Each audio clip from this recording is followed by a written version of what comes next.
నమస్తే, welcome to our channel N91. బడిలో బోధనేది ప్రభుత్వ పాఠశాలలో విద్యా ప్రమాణాలు మెరుగుపరచడం, ఉపాధ్యాయులను ఆధునిక బోధన పద్ధతులకు అనుకూలంగా తీర్చిదిద్దడం ఏ ప్రభుత్వానికైనా మొదటి ప్రాధాన్యత కావాలి. అయితే తెలంగాణ విద్యాశాఖ ఇటీవల కాలంలో ఉపాధ్యాయులకు చేపడుతున్న శిక్షణ కార్యక్రమాలు చూస్తుంటే అసలు లక్ష్యం పక్కకు పోయి శిక్షణే లక్ష్యంగా సాగుతున్నట్లు కనిపిస్తున్నది. ఏడాది పొడవునా ఏదో ఒక శిక్షణ పేరుతో ఉపాధ్యాయులను తరగతి గదులకు దూరం చేయడము, అశాస్త్రీయంగా విద్యా సంవత్సరం ప్రారంభమైనప్పటి నుంచి 24 రోజుల పాటు శిక్షణ కార్యక్రమాలు నిర్వహించడము, విద్యార్థులు అత్యంత కీలకమైన బోధన సమయాన్ని కోల్పోవడమే. ఇది ఇప్పటి వరకు శిక్షణ అందించిన రోజులు మాత్రమే. ఇంకా విద్యా సంవత్సరం పూర్తయ్యేలోపు ఎలాంటి శిక్షణ కార్యక్రమాలు నిర్వహిస్తారో, ఎన్ని రోజులు నిర్వహిస్తారనే ప్రశ్న ఉపాధ్యాయుల నుంచి వ్యక్తమవుతున్నాయి. వేసవి సెలవులోనే శిక్షణ పూర్తి చేయకుండా బడులు ప్రారంభమైన తర్వాత పదే శిక్షణ కార్యక్రమాలు చేపట్టడం, అధికారుల ప్రణాళిక రహితమే. తెలంగాణలో 5,000కు పైగా ఏకోపాధ్యాయ పాఠశాలలు ఉన్నాయి. అటువంటి పాఠశాలలో ఉన్న ఒక ఉపాధ్యాయుడు శిక్షణకు వెళ్తే ఆ రోజు పాఠశాలలకు సెలవులు ప్రకటించాల్సిన పరిస్థితి ఏర్పడుతుంది.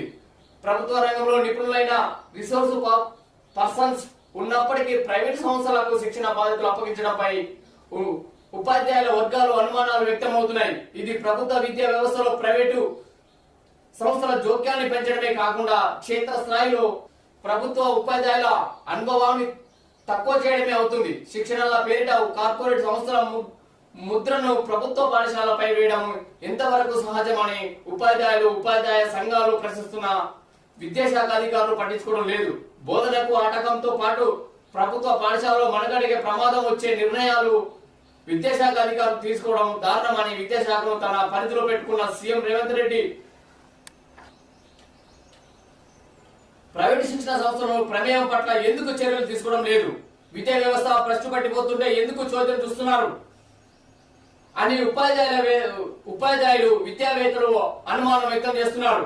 వీటిని ప్రభుత్వ పెద్దలు సమాధానం చెప్పాలి. ఉపాధ్యాయులకు ఇచ్చే శిక్షణలు విద్యార్థులకు నాణ్యమైన విద్యను అందించడానికి ఉపయోగపడే కానీ బోధనాలకు సంఖ్యలు వేసి విద్యార్థులకు నష్టం చేకూర్చే విధంగా ఉండకూడదు.